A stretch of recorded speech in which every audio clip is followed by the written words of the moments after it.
story about the rich man and Lazarus seems very impossible. How could this rich man not share his overabundance with the poor man? How could it be?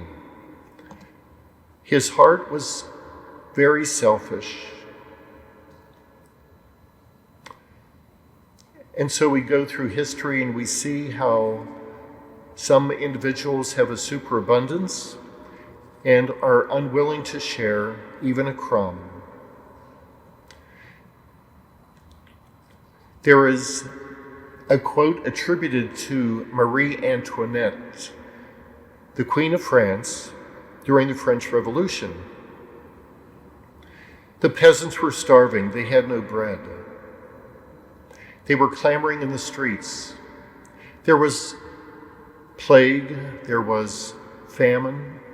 There were many problems that made it impossible for the simple people to have enough food to survive. And they were starving. Marie Antoinette heard about this problem, and she said, it is reported, "Let them eat cake." And in the original language of French, perhaps she said brioche, which is a rich bread made with eggs and butter, almost as luxurious as cake. Well, the queen had a very cold heart. She was not interested in the suffering of the poor. And around us, invisible, are people who are hungry, people who are poor.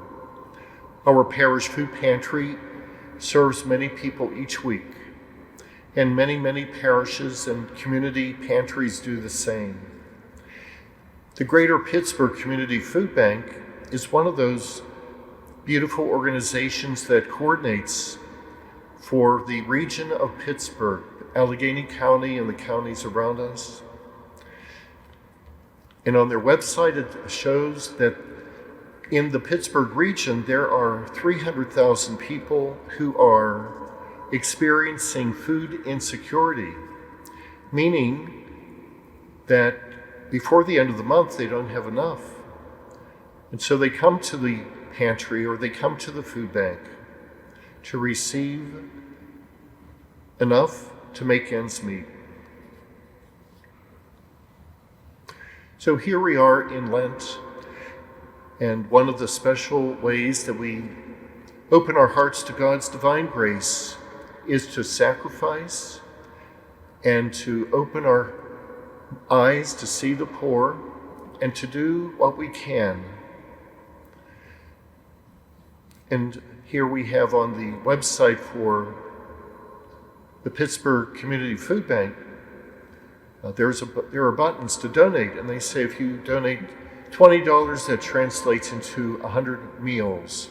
So they have a way of providing food at low cost, which is enough and nutritious for meals for many people.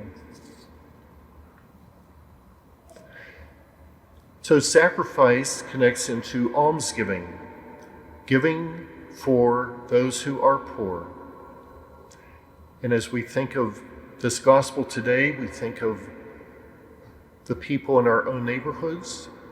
We ask the Lord to help us to see how we can respond to this wonderful story that Jesus told and the actual situation of our neighbors. And in this way, God changes our hearts to be loving and compassionate for those who are struggling and those who are suffering.